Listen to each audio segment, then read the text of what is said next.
पंडित जी, आप ऐसा मंत्र बताइए हमारे दर्शकों को जो आज तक जी, जी। आपने कभी किसी को नहीं बताया होगा। कौन सा मंत्र ऐसा जपे कि माता लक्ष्मी प्रसन्न हो जाए, उनकी सारी मनोकामना पूर्ण हो जाए? कि जब हम किसी भगवान को भोग लगाते हैं तो कम से कम 5 से 10 मिनट के अंदर उस भोग को उठा लेना चाहिए। कितने बजे से कितने बजे तक शुभ मुहूर्त है माता लक्ष्मी भगवान गणेश की पूजन का? मारवाड़ी लोग क्या करते हैं कि रात्रि में जैसे सिंह लग्न प्रवेश कर रहा है 12:12 से लेकर 2:03 तक सिंह लग्न रहा है। जी, जी। ये जो बीज मंत्र बताया है वो अगर जी, हमारे जी। दर्शक उस बीज मंत्र का अगर पालन अगर करते हैं तो जी। क्या उन्हें उतना फायदा हो सकता है जो उनकी मनोकामना है, बिल्कुल। क्या वो पूरी हो सकती है? बिल्कुल, बिल्कुल हो सकती है। अगर आपके मन में अगर किसी भी प्रकार का कोई भी प्रश्न है तो आप जी, जी। कमेंट बॉक्स में जरूर पूछे।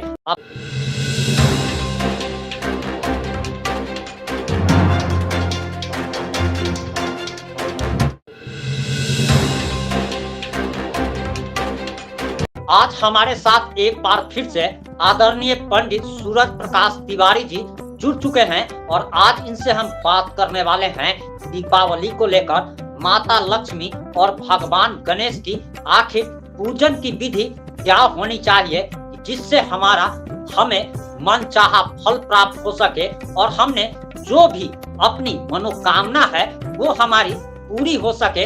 लोगों को जानकारी ही नहीं होती है, लोगों को पूजन की विधि ही जानकारी नहीं होती है और इस कारण बहुत सारे लोगों को उनके पूजा का फल नहीं मिल पाता है। तो आज उन सारे लोगों को दुख को दूर करने के लिए हमारे साथ आदरणीय पंडित जी जुड़ चुके हैं और ये आपको बताने जा रहे कि आखिर आपकी पूजन की क्या विधि होनी चाहिए और आप कैसे पूजा करेंगे कि आपकी जो भी मनोकामना है वो माता लक्ष्मी और भगवान श्री गणेश आपका पूरा कर सके। सबसे पहले स्वागत है पंडित जी आपका। जी, जी, जी। बहुत-बहुत धन्यवाद आपका। देखिए, आपने बताया कि माँ गणेश और भगवान गणेश और माँ लक्ष्मी की किस विधि से पूजन की जाती है, कौन-सी सामग्री लगती है पूजन का। तो आपको हम बता दें कि देखिए भगवान गणेश और माँ लक्ष्मी की जो पूजन विधि है, सबसे पहले पूजन सामग्री की अगर बात करें हम तो पूजन सामग्री में सर्वप्रथम जो है हम लोग उनका दूध से, दही से, घी से, मधु से, गुड़ से उनको स्नान कराते हैं। पंचामृत से स्नान कराते हैं। पंचामृत से पुनः स्नान कराने के बाद उनको यज्ञोपवीत धारण कराते हैं। भगवान गणेश को यज्ञोपवीत धारण कराते हैं। उनके बाद पुनः उनको चंदन से, रोड़ी से, कुमकुम उनको चढ़ाते हैं जो कि बहुत ही प्रिय चीज है उनके लिए। और उसके बाद पुनः उनको अक्षत से पूजन करते हैं। अक्षत से, पुष्पमाला से, अगर दूब घास है तो दूब घास कुछ विशेष मनोकामना को लेकर भगवान गणेश गणेश जी को दुर्वा कुछ विशेष मनोकामना से लेकर उनके बीज मंत्र से जो है उनको हम गणेश जी को अर्पित करते हैं। जो भी हमारी मनोकामना रहती है उसको पूर्ण करने के लिए। और जो नैवेद्य के धूप दीप उनको धूप दीप जो है विधि पूर्वक हम लोग धूप दिखाते हैं, दीप जलाकर दिखाते हैं। और नैवेद्य के रूप में, भोग के रूप में जो भी हमारी सामग्री है, जैसे उनका मोदक प्रिय है, जो लड्डू है उनको जो है प्रिय है। उसके अलावा उस ऋतु में जब हम लोग पूजन करते हैं तो उस ऋतु में जो भी फल प्राप्त हो उस फल को हम लोग लाते हैं नैवेद्य के रूप में उनको पूजन करते हैं। इसके अलावा उनकी जो लक्ष्य उनको जो है नैवेद्य के रूप में करने के बाद उनके अंग का पूजन करते हैं। देखिए भगवान गणेश माँ लक्ष्मी के अगर मानिए हम किसी के उनके अंग का पूजन नहीं किए तो पूर्ण रूप से वो लोग प्रसन्न नहीं होते हैं। उनके अंग में जैसे उनके पैर हो गए, उनके जांघू हो गए, कटी हो गई, नाभि हो गई, ये सब जो चीज है जठर है, वक्षस्थल है, इनका हम लोग एक अलग मंत्र से पूजन करते हैं। उनका एक अलग मंत्र है वेद में, उस मंत्र से हम उनका जो है पूजन करते हैं। उनका हस्त का पूजन करते हैं, मुख का पूजन करते हैं, उनके नेत्र का पूजन करते हैं, उनके सर्वांग जो अंग है सबका हम लोग उस मंत्र से आवाहन करते हैं। उसके बाद उनके साथ एक जी बोलिए पंडित जी, आपका हम 1 सेकंड समय लेना चाहेंगे। जी बोलिए। बात आपको बता रहा हूँ कि आज से लगभग 6-7 साल पहले जब मैं पटना में नौकरी कर रहा था उस दौरान मुझे समस्या आई और मैं ऐसी कोई वीडियो तलाश रहा था कि जिसमें कोई पंडित जी या कोई ऐसा व्यक्ति, जानकार व्यक्ति बता रहा हो हमारे जैसे व्यक्ति को जिसको कुछ पता नहीं है, वो मूर्ति जी जी बाजार जी से बिल्कुल। लेकर के आता है, उसको सबसे जी पहले क्या क्या सामग्री लानी चाहिए वो कृपया आप बताएं सिलसिलेवार ढंग से। और उसके बाद जो सामग्री लाता है जो व्यक्ति, उसको कुछ जी जानकारी नहीं है, वो भगवान जी गणेश का और माता लक्ष्मी की अपने घर में कैसे पूजा कर सकता है? इस जी जी। तरीके से अगर जी पूजा मानिए मानिए कि किसी व्यक्ति को, पंडित जी को नहीं बुलाकर हमको अपने आप से अगर पूजन करना है, तो हम जी गणेश लक्ष्मी जी की जो है मूर्ति लाने के बाद सर्वप्रथम क्या है कि पूजन की सामग्री जो है, पूजन की सामग्री जो है दुकान से मिल जाती है, लेकिन पूजन की जो सामग्री लगती है, रोड़ी, अबीर, गुलाल, ये सब जो चीज है, हल्दी, ये चीज लगती है, सुपारी लगती है, अक्षत लगता है, पुष्प लगता है, उसके बाद जनेऊ लगता है, धूप बत्ती लगेगी, अगरबत्ती लगेगी, घी रुई बत्ती लगेगी। ये पूजन की जो सामग्री होती है, एक नारियल लगता है जो कि हम लोग कलश के ऊपर रखते हैं, क्योंकि वरुण का हम लोग देखिए सर्वप्रथम लक्ष्मी गणेश के पूजन में जब भी हम कोई भी पूजन करते हैं, तो सर्वप्रथम हम लोग गौरी गणेश जैसे गणेश जी और गौरी जी उनका माता का पूजन करते हैं। दूसरा में हम लोग क्या करते हैं कि सर्वप्रथम उसके बाद वरुण देवता, जल के देवता के सहित उसमें 33 कोटि देवी देवता का उस कलश में आवाहन किया जाता है। उसके बाद जो तीसरा स्टेप आता है हम लोग को सूर्य आदि नवग्रह देवता। जी बोलिए। मैं एक सेकेंड और आपको रोकना चाहूंगा पंडित जी, आपने बहुत अच्छी बात बोली, 33 कोटि के देवी देवता, जबकि ये अफवाह भी है, लोगों को भ्रम भी है, बहुत लोग जिनको जानकारी नहीं है वो 33 करोड़ देवी देवता समझ लेते हैं। 33 नहीं करोड़ नहीं है, देखिए करोड़ अलग चीज हो गया, कोटि हो गया जिनकी कोई संख्या नहीं। करोड़ तो आपने गिनती कर दिया कि 33 करोड़ देवता, तो ये तो कोई गिनती नहीं है, देवता की कोई गिनती नहीं हो सकती है, इसलिए इनको शास्त्र में कोटि बोला जाता है, जिनकी कोई गिनती नहीं है।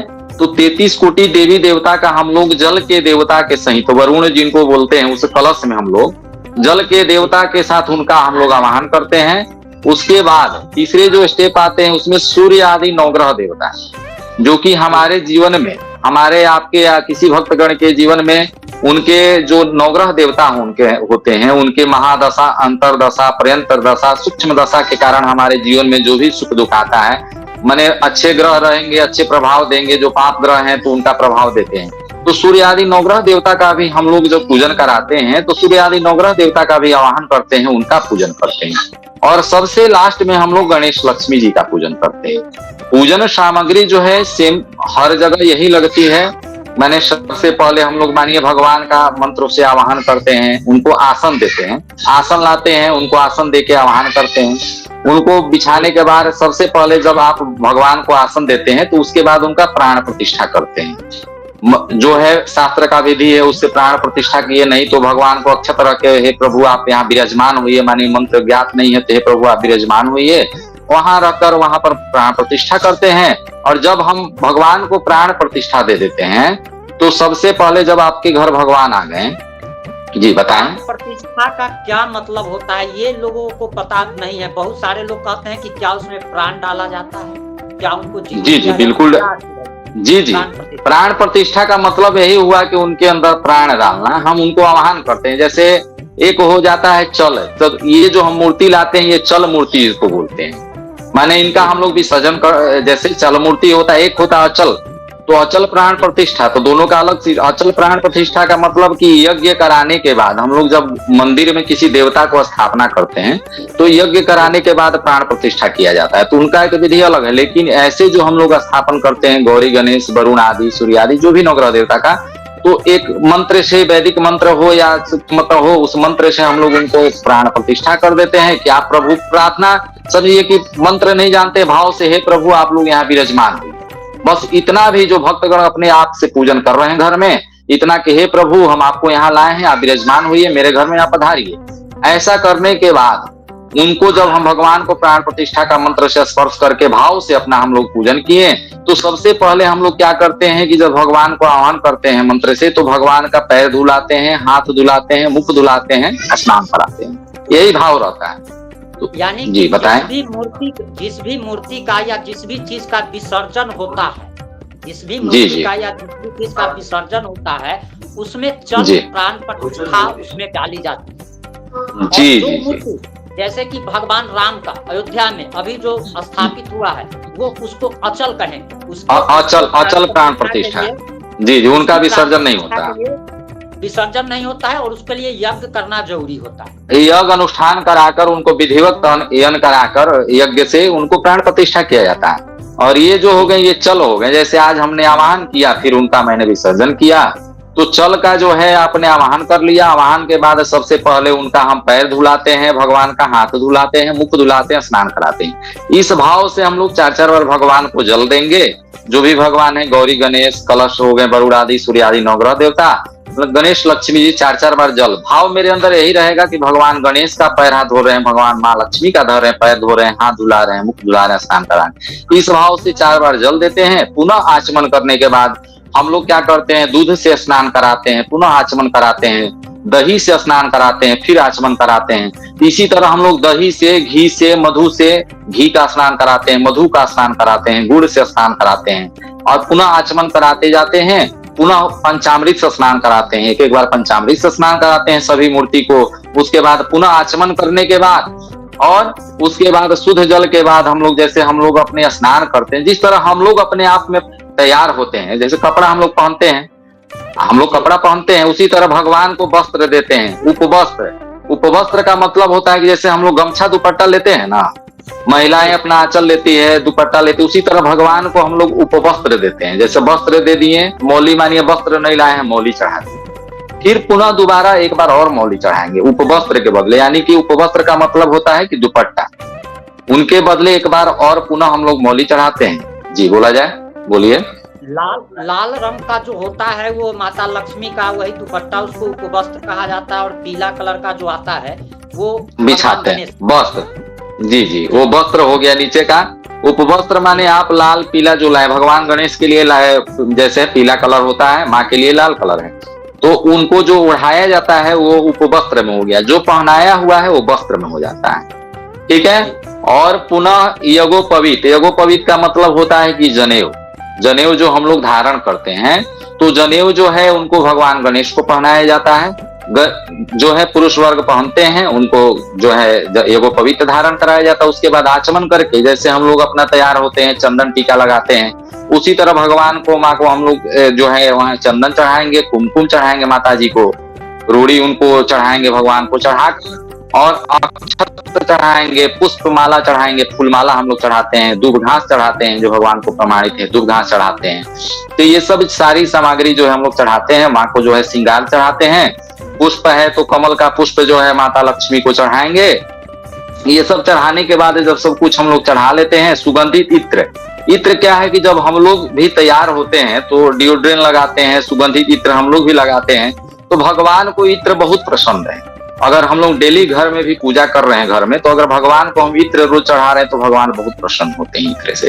तो उनको इत्र चढ़ाया जाता है। सुगंधित इत्र जो है, स्प्रे वाला इत्र हो, दोनों में कोई भी चढ़ा सकते हैं। इत्र चढ़ाते हैं, धूप बत्ती दिखाते हैं, उनको दीप से भाव करते हैं। और पुनः हाथ धोने के बाद जब भी हम लोग धूप या दीप भगवान को दिखाते हैं, तो ये चीज ध्यान रखना है कि कम से कम हाथ को धो लेना। हाथ धोने के बाद ही भगवान को भोग लगाया जाए। तो हाथ धोने के बाद जो भी नैवेद्य है उसमें कम से कम पूंगी फल होना चाहिए, पान पत्ते, लौंग, इलायची, सुपारी जो है उनके साथ में रखकर भोग लगा के पुनः 4 बार आचमन करके, और पुनः जो भी द्रव्य दक्षिणा जो है जहां पर हम भोग लगाए हैं उनको चढ़ाकर कर्पूर निराजन करा दें। और भगवान गणेश को जो है हमको विशेषार्घ्य करना है तो उनको विशेषार्घ्य कर दें। इसके बाद हम लोग पुनः प्रार्थना कर लेते हैं। और प्रार्थना करने के बाद हमने लक्ष्मी जी के विशेष पूजन में आपको बताया है कि उनके जो है अष्ट लक्ष्मी होती है, जिसकी अष्ट लक्ष्मी में उनके नाम होते हैं आदि लक्ष्मी, विद्या लक्ष्मी, सौभाग्य लक्ष्मी होती है, अमृत लक्ष्मी होती है, काम लक्ष्मी होते हैं, सत्य लक्ष्मी होती है, भोग लक्ष्मी होती है और योग लक्ष्मी। इन लक्ष्मी का भी हम लोग एक एक मंत्र से लक्ष्मी जी के पास उनका एक एक मंत्र से आवाहन करते हैं। और उनके जो अंग का जी बताया जाए। पंडित जी, आप ऐसा मंत्र बताइए हमारे दर्शकों को जो आज तक आपने कभी किसी को नहीं बताया होगा, और वो मंत्र पढ़ करके अगर उस मंत्र की शक्ति से अगर कुछ लोगों का अगर भला होता है, उनकी मनोकामना पूर्ण होती है, तो इससे और अच्छी बड़ी बात क्या हो सकती है। आप लोगों को बताने का प्रयास करें कि वो कौन सा मंत्र ऐसा जपे कि माता लक्ष्मी प्रसन्न हो जाए, उनकी सारी मनोकामना पूर्ण हो जाए। देखिए, इनका माँ लक्ष्मी का एक बीज मंत्र भी है, ठीक है ना। उस बीज मंत्र का भी आप जो है कमलगट्टा के माले से लेकर, जी ठीक है, एक कमलगट्टा जो है वो माँ लक्ष्मी के लिए ही होता है, तो उस कमलगट्टे के अगर माला से अगर बीज मंत्र जो है ओम लक्ष्मी गणपत्यभ्याम नमः, इस मंत्र का अगर लोग जप करें तो लक्ष्मी का जो है उनके ऊपर विशेष कृपा रहेगी। क्योंकि देखिए, हम लोग मंत्र जो है भगवान गणेश का तो हम लोग आवाहन करते हैं, ओम गजानन भूत गणादि सेवितम कपिल जम्बू फलचारु भक्षणम उमासुतम शोक विनाशकारकम नमामि विघ्नेश्वर पाद पंकजम। भगवान गणेश को इस मंत्र से हम लोग आवाहन करते हैं। और माँ का करते हैं, या सदा पदनास्तुत विपुलतरी पदास्तथाक्षरी गंभीर वार्तभिनस्तमना शुभस्त्र या लक्ष्मी दिव्य रूपेण गच्छति अस्मादपीता हिम कुंभय सा नित्यम पद सता मम वस्तु गृहे सर्वमंगल युक्तम ओम लक्ष्मी गणपत्यभ्याम नमो नमः। इस मंत्र से हम लक्ष्मी जी का ध्यान करते हैं, आवाहन करते हैं। तो अगर इस मंत्र से हम उनको आवाहन करें, उनका जो भी हम बीज मंत्र बताए हैं ओम लक्ष्मी गणपत्यभ्याम नमः, इस बीज मंत्र का अगर कमलगट्टा के माले से अगर लोग जप करें तो उनकी और मनोकामनाओं से ही पूर्ण हो। पंडित जी, आपने बताया कि हाथ धो करके करना है आज, इसमें जी, स्वच्छता का और नियम के जी। पालन का क्या महत्व है, जरा उसको भी आप जाते देखिए, जाते बताते। नियम जो है कि कोई भी चीज का अगर बिना नियम का कोई भी अगर कार्य करते हैं, जो भी नियम बताया गया उस नियम के बिना अगर कोई कार्य करते हैं तो उसका पूर्णतः फल प्राप्त नहीं होता है। मानिए, हमारे शास्त्र में नियम बताया गया है कि जब भी हम धूप दीप कर दिखाते हैं भगवान को, जब धूप दीप दिखाते हैं तो हाथ को स्वस्थ कर लेना चाहिए, धो लेना चाहिए और धोकर ही भगवान का भोग लगाना चाहिए। क्योंकि जब हम धूप दीप दिखा रहे हैं तो बहुत सारे नकारात्मक ऊर्जा जो है प्रवेश करते हैं। और भोग का भी महत्व है, जब हम भोग लगाते हैं तो उनको शुद्धता से, मानिए हम किसी को आप भोजन देने जा रहे हैं, घर में भी अगर कोई व्यक्ति आपके आए हैं उनको आप भोजन दे रहे हैं तो आपका हाथ जो है पूर्ण रूप से शुद्ध होना चाहिए। शुद्धता का ध्यान व्यक्ति को देना चाहिए। और जब शुद्ध हो तभी आपका जो अगले को आप भोजन दे रहे हैं, तो भगवान को जो आप प्रसाद चढ़ाते हैं, जब तक आपका हाथ शुद्ध रूप से नहीं है तो प्रसाद भगवान स्वीकार नहीं करते हैं। तो शुद्धता का यही ध्यान रखना है कि जब भी हम अगर भगवान का भोग लगा रहे हैं तो हाथ को अच्छी तरह से धो लें। क्योंकि बहुत सारे नकारात्मक ऊर्जा, जब आप पूजन में बैठते हैं, देखते थे यज्ञ अनुष्ठान होता था तो बहुत सारे जो है जो दैत्य दानव सब यज्ञ अनुष्ठान को बाधा डालने के लिए परेशान करते थे। तो इस कलयुग में भी वही चीज है, इस कलयुग में भी वही चीज है। आप जो कार्य करते हैं, आपको बाधा डालने वाले बहुत सारे नकारात्मक ऊर्जा जो है प्रवेश करते हैं, आप उसको देख नहीं पाते हैं। तो इसीलिए स्वच्छता का ध्यान रखना है कि स्वस्थ होना चाहिए, हाथ को धोकर अच्छी तरह से साफ करके और तभी हम भोग लगाएं। भगवान तभी प्रसन्न होते हैं। और भोग को भी महत्व है। भोग जब हम लगा दिए तो उसमें भोग को ज्यादा देर तक भगवान के पास नहीं रखना चाहिए, 5 से 10 मिनट के अंदर भोग को वहां से उठा लेना चाहिए। क्योंकि फिर नकारात्मक शक्ति जो है उस भोग पर हावी हो जाती है। कभी भी जब हम किसी भगवान को भोग लगाते हैं तो कम से कम 5 से 10 मिनट के अंदर उस भोग को उठा लेना चाहिए। जी, के अंदर में उठा लेना चाहिए। बहुत लोग तो छोड़ देते हैं कल हो करके। नहीं, कभी नहीं छोड़ना चाहिए। आज आप इसको समझ सकते हैं, किसी से भी जान सकते हैं, जो शास्त्र की विधि है। कभी भी भोग को 5 से 10 मिनट के अंदर जो है उनको उठा ले। क्योंकि नकारात्मक शक्ति जो होती है, नकारात्मक ऊर्जा जो होती है उस पर हावी हो जाती है। इसीलिए कभी भी आप भोग लगाइए, भोग को 5 से 10 मिनट के अंदर उठा लेना चाहिए। जब भी भोग लगाते हैं, मंदिर में लगे भोग या कहीं लगे, किसी भी जगह लगे, आप घर में लगाइए, मंदिर में लगाइए, कहीं भी भोग लगे, 5 से 10 मिनट में उनको उठा लेना चाहिए। आप एक चीज और बताते जाइए कि 31 अक्टूबर को कितने बजे से कितने बजे तक शुभ मुहूर्त है माता लक्ष्मी भगवान गणेश की पूजन का। देखिए, सबसे अगर शुभ मुहूर्त आप लेकर चलते हैं तो सबसे शुभ मुहूर्त जो है शाम के समय 6:28 से लेकर 8:24 तक जो है वृष लग्न में, ये सबसे शुभ मुहूर्त है। इसके अलावा जो है रात्रि में आप जब भी माने वृश्चिक सिंह लग्न में, जैसे हमारे क्या होते हैं कि मरवाड़ी लोग, अब देखिए आपका सिंह लग्न, मरवाड़ी लोग क्या करते हैं कि रात्रि में जैसे सिंह लग्न प्रवेश कर रहा है 12:12 से लेकर 2:03 तक सिंह लग्न रहा, तो इस लग्न तक भी लास्ट में पूजा होता है। सबसे लास्ट में रात्रि 2:03 तक सिंह लग्न है, जो कि स्थिर लग्न बोला गया। इसमें मरवाड़ी लोग पूजा कराते हैं। तो इस लग्न तक आप पूजन कर सकते हैं। जबकि समय जो है 6:28 से सबसे शुभ माना गया। ऐसे तो आप देखिए तो 3:12 के बाद जो है अमावस्या प्रवेश जब हो रही है 31 तारीख को शाम में, तो उसके बाद से लोग पूजन पूजन कर सकते हैं। लेकिन जो शुभ मुहूर्त बोला गया है तो अच्छे मुहूर्त जो है 6:28 से प्रवेश किया है, 6:28 से, मैं प्रदोष काल में जो सबसे उत्तम माना गया है। जी जी एक चीज और आप जाते जाते बता दीजिए, बस अब आपका मात्र 1 मिनट समय लेंगे, आप कहीं जाने के लिए भी हैं, जाना भी है। जी जी जी जी जी आपने जो बीज मंत्र बताया है, वो अगर जी हमारे जी दर्शक उस बीज मंत्र का अगर पालन अगर करते हैं, तो जी क्या उन्हें उतना फायदा हो सकता है जो उनकी मनोकामना है, बिल्कुल क्या वो पूरी हो सकती है? बिल्कुल बिल्कुल हो सकती है। अगर बीज मंत्र का नियम से अगर पालन किया जाए, शुद्धता से पालन किया जाए। शुद्धता का मतलब ये नहीं, देखिए शुद्धता क्या होता है कि जैसे कोई भी हम पूजन या अनुष्ठान करते हैं तो पूर्ण रूप से शुद्ध रूप से रहना है। हम स्नान कर लिए, स्नान के बाद जब पूजन में बैठे हैं तो सबसे पहले व्यक्ति को अगर डेली का नियम बना रहा है कोई व्यक्ति, तो सबसे पहले हम लोग को एक माला तो गणेश जी के लिए अवश्य ही करना चाहिए। उसका बीज ओम गण गणपतये नमः, इस मंत्र का भी अगर एक माला 108 बार अगर व्यक्ति जप कर ले, और एक मंत्र जो होता है हर व्यक्ति को करना चाहिए गायत्री मंत्र। तो गायत्री मंत्र अगर व्यक्ति करता है तो उनके अंदर जो है एक शक्ति प्रदान होती है, एक अलग शक्ति उनके अंदर मिलती है।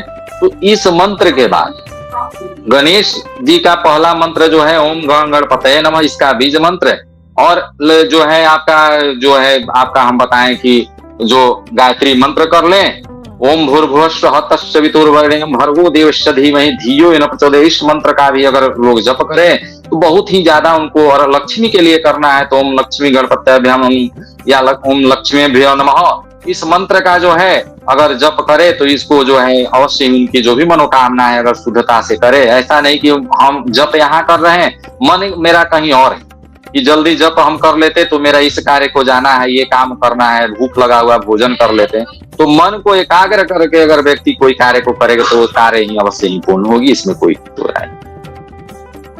आपने अपना कीमती समय दिया पंडित जी, इसके लिए आपका बहुत बहुत धन्यवाद। और हम दर्शकों से कहेंगे कि अगर आपके मन में अगर किसी भी प्रकार का कोई भी प्रश्न है तो आप कमेंट बॉक्स में जरूर पूछें, अपने सवाल करें, और हम कोशिश करेंगे कि पंडित जी तक आपका सवाल पहुंचाने का। और पंडित जी से भी निवेदन करेंगे कि अगर दर्शकों का कोई सवाल अगर आता है तो पंडित जी फिर समय निकालेंगे अपने कीमती वक्त में से, और हमारे दर्शकों के लिए फिर से समय निकालेंगे। जी जी जी बिल्कुल। बहुत बहुत धन्यवाद पंडित जी, प्रणाम। जी जी आपका भी जय हो, कल्याण हो, मंगलमय हो सभी का, जो आपके दर्शक देख रहे हैं उनका भी मंगलमय हो, सबका दिन मंगलमय हो जी। और तमाम पॉजिटिव इंडिया के तमाम दर्शकों को दीपावली की हार्दिक बधाई एवं शुभकामनाएं। पंडित जी से भी आप लोग को आशीर्वाद मिल चुका है, अब इससे ज्यादा क्या चाहिए। जी जी सबकी मनोकामना पूर्ण हो।